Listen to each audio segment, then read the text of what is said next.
Serafina's chest tightened the moment Vivian stood up. Not because of the champagne glass raised in false celebration, not because of the crystalline chandelier overhead, refracting light onto faces that had already decided she didn't belong, but because Elias, her husband, the man who'd promised her protection in a world designed to swallow women like her whole, had gone completely still beside her.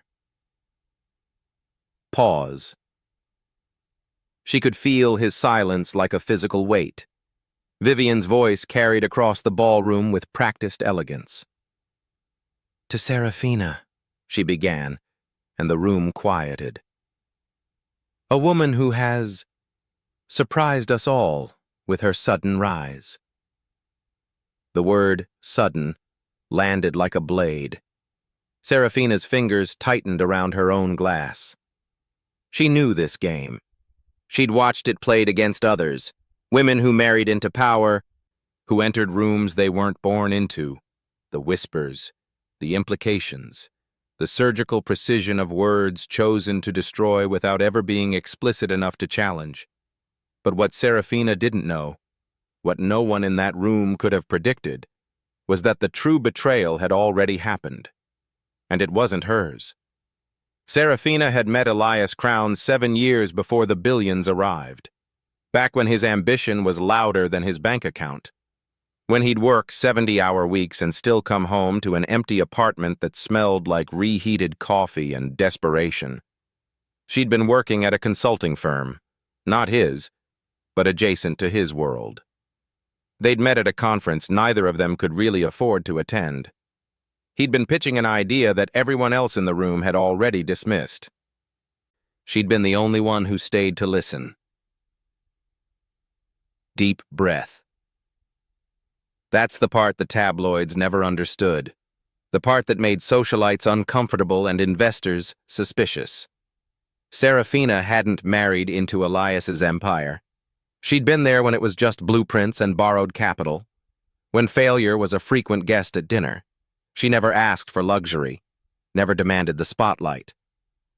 When the money finally came, when the empire rose from calculated risks and relentless execution, she'd stepped back. Let him have the visibility, the recognition, the power. That restraint made others underestimate her, and it made Vivian hate her.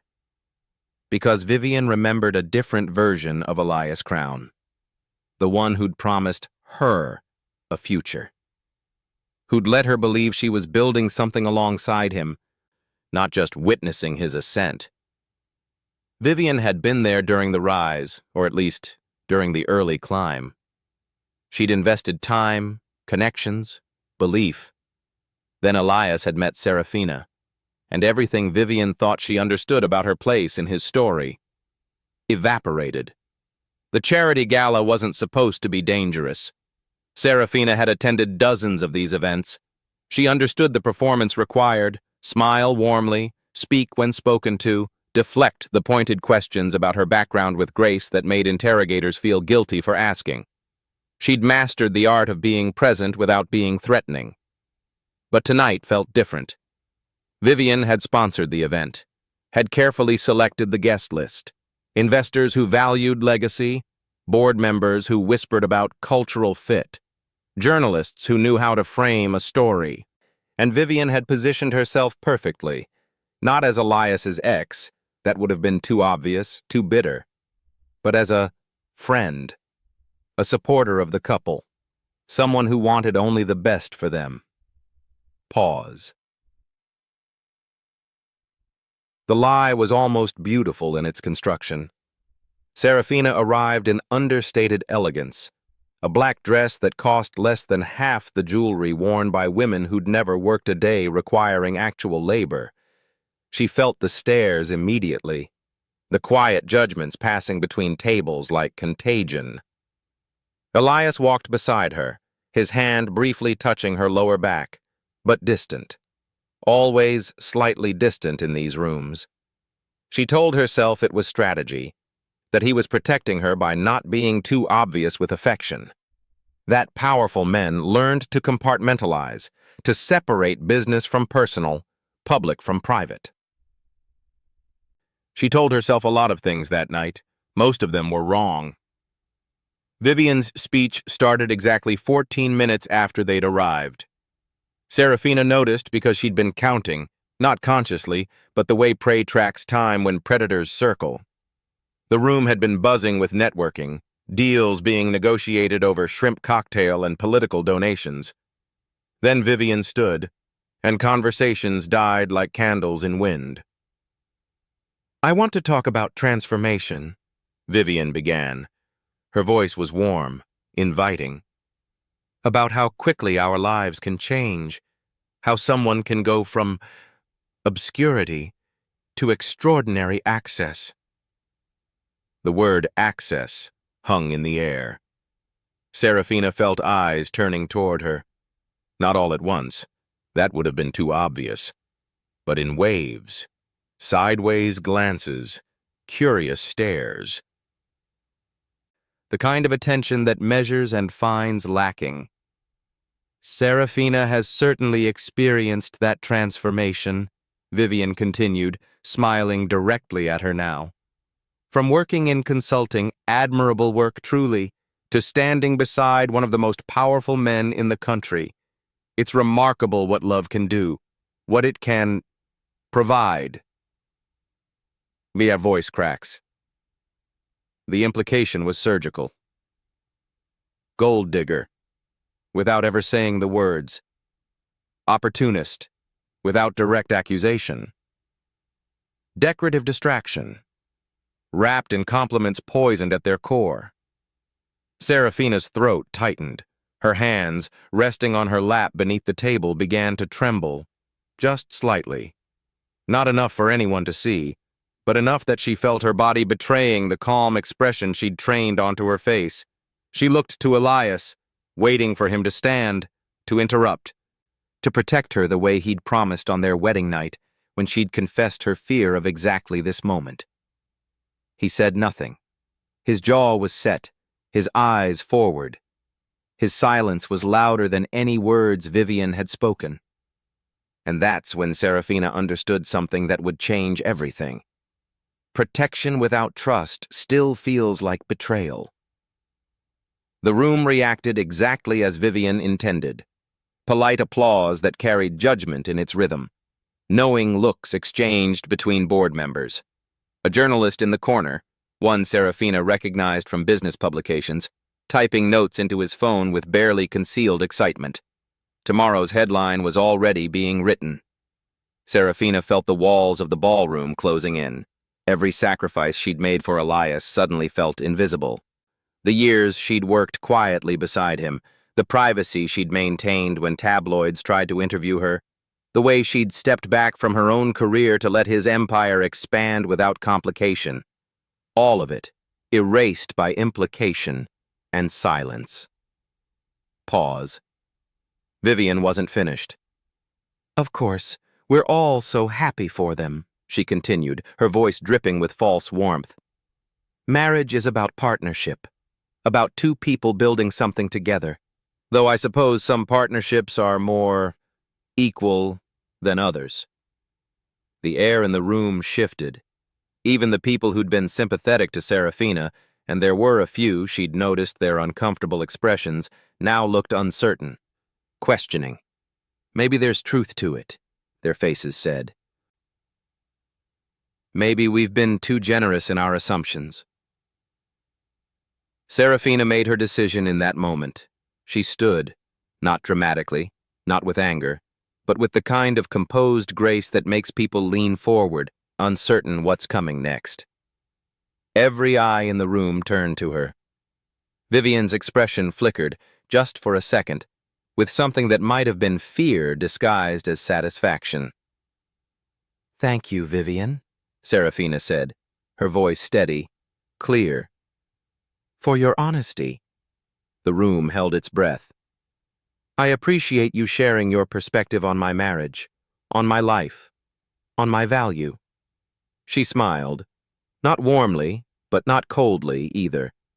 Something in between that made interpretation impossible. "I think we all understand each other perfectly now." Then she excused herself. walked through the ballroom with her head high, past tables of people who'd already decided her fate, past cameras that would replay this moment in business news segments, past Elias, who still sat frozen, his expression unreadable. She walked out alone, and 3 minutes later, the lawyers entered. No one noticed them at first. 3 men in expensive suits, carrying briefcases that looked too formal even for a charity gala filled with formal people. They moved with purpose, not rushed, but deliberate, like messengers delivering news that couldn't wait. They approached Vivian first. "Ms. Vivian Laurent?" one of them asked, his voice professional, neutral. Vivian's expression shifted from confusion to irritation. "This isn't the time." "We represent the Crown Holdings legal team," the man continued, unfolding a document. "We're here to make a formal announcement regarding asset transfers that were finalized 3 weeks ago." Deep breath. The room went silent again, but this time the quality of the silence was different, anticipatory, uncertain. 3 weeks ago. That detail would matter later, though no one understood why yet. The lawyer cleared his throat and began reading. Legal language at first, the kind that makes eyes glaze over during normal circumstances. But these weren't normal circumstances, and buried in that legal language were words that made heads turn, made board members sit forward in their chairs, made Vivian's face drain of color. All controlling shares of Crown Holdings, Crown Enterprises, and their 17 subsidiary companies have been transferred from Elias Crown to Serafina Crown, effective immediately. Mrs. Billionaire, Crown now holds full legal ownership and decision-making authority over— "That's impossible," Vivian interrupted. Her voice had lost its polish. "Elias would never—" "The documents were filed with the Securities and Exchange Commission on November 4th, the lawyer continued, unaffected. "All transfers are legally binding and irrevocable." The room erupted. Not with noise, not immediately, but with movement. Board members pulling out phones, investors whispering urgently to each other. The journalist in the corner typing so fast his phone nearly fell from his hands. And Elias, finally, stood. What Serafina didn't know, what no one in that room except Elias knew, was that the betrayal had started 3 weeks earlier. Vivian had been careful, strategic. She'd spent 2 years positioning herself not as an ex-lover seeking revenge, but as a concerned colleague, a friend of the company, someone who cared about Crown Holdings' future and worried about leadership decisions being made for emotional rather than strategic reasons. She'd fed false information to key investors, subtle lies about Serafina's influence over Elias's business decisions, implications that he was distracted, compromised, that the empire he'd built was being slowly undermined by personal attachment. The board had started to listen, not all of them, not even most of them. But enough. Vivian had been manipulating votes, planting doubt, building toward a moment when she could call for a leadership review, when she could suggest that perhaps Elias needed to step back, that perhaps someone with more objectivity should guide the company forward. Someone like her. Pause. Elias had discovered it accidentally. An email forwarded to the wrong address, a conversation overheard outside a boardroom, the kind of lucky break that feels like fate intervening. He'd hired investigators, traced the manipulation back to its source, confirmed what he'd suspected but didn't want to believe. The woman he'd once trusted was trying to destroy him, and she was using his wife, his marriage, his love, as the weapon. That's when Elias made his decision. Not with anger, not with emotion, but with the same ruthless calculation that had built his empire in the first place. He couldn't confront Vivian directly. She'd deny everything, lawyer up, make it a he said she said that would drag through courts for years. He couldn't just remove her from the company. She had too many allies, too much influence. So he did something Vivian would never see coming. He made himself irrelevant. The asset transfer had taken 17 days to complete. Lawyers working around the clock, documents filed in 3 different jurisdictions, every share, every contract, every piece of legal control carefully moved from Elias's name to Serafina's, not as a gesture, not as romance, as strategy. If Vivian wanted to dismantle his empire, she'd find there was no longer an empire under his name to dismantle. If she'd built alliances against him, those alliances meant nothing when he no longer controlled the company. Serafina became the target without knowing she was being positioned, and Elias said nothing.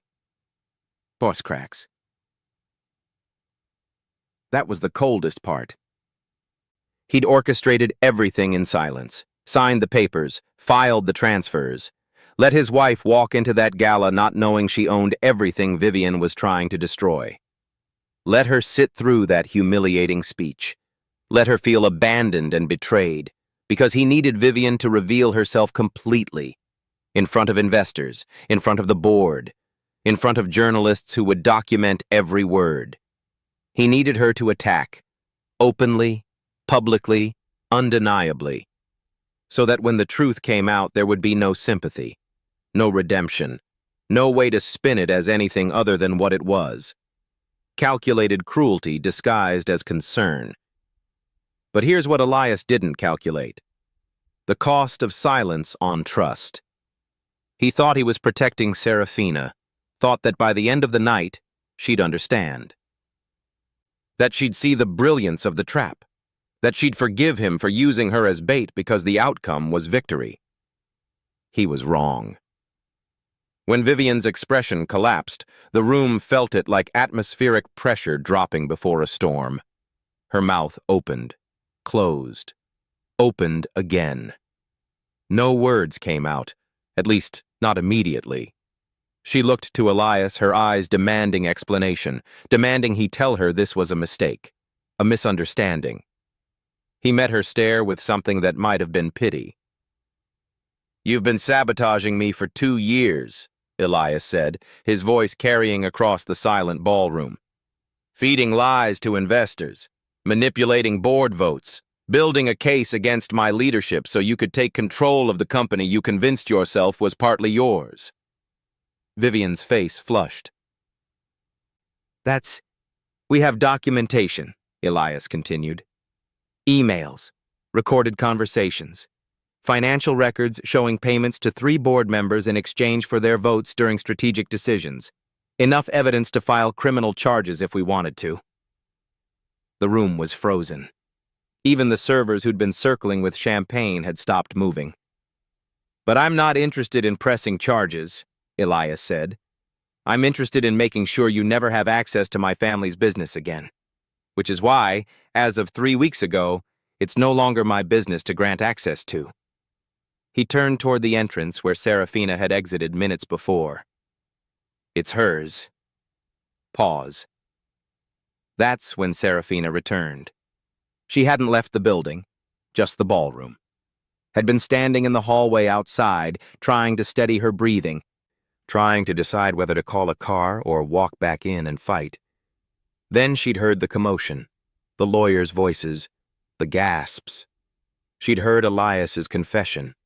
And now she stood in the doorway, looking at a room full of people who'd judged her, pitied her, and underestimated her, all in the span of 30 minutes. Looking at Vivian, whose face had gone from smug to shattered. Looking at Elias, whose expression held something between triumph and regret. "It's true," Serafina said, her voice quiet but carrying. "I own it. All of it." She walked back to the center of the room, not to Elias's side, not to claim victory or gloat, but to make one thing perfectly clear. "I didn't know about the transfer until just now," she continued. "My husband decided that the best way to protect me was to use me as bait, to let me feel humiliated, to let me believe he'd abandoned me in front of everyone who already doubted I belonged." Her eyes met Elias's. "You protected the empire," she said, "but you broke the marriage." The room held its breath. So yes, I own everything now. Every share, every asset, every decision. She turned to Vivian. And you, Vivian, will never touch any of it. Not because my husband is brilliant, but because I'm done being protected by people who confuse silence with strategy. Then Serafina did something no one expected.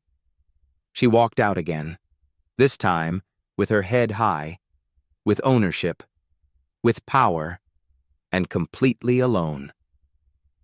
The tabloids had a field day. Headlines ranged from vicious to celebratory, depending on which publication you read. Some called it the greatest power play in corporate history. Others claimed it was all staged, a publicity stunt designed to distract from deeper problems. A few feminist publications wrote think pieces about women weaponizing underestimation. But the detail most people missed was buried in the fine print of legal documents filed 2 days after the gala. Serafina had requested a formal separation.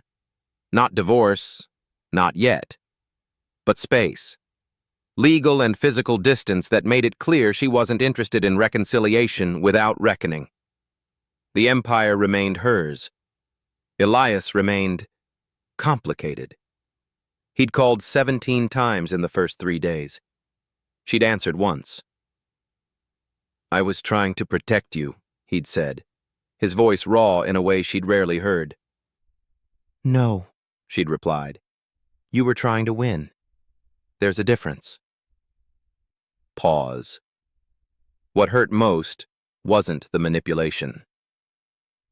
Serafina understood strategy. She'd built her own career on it before setting it aside for his.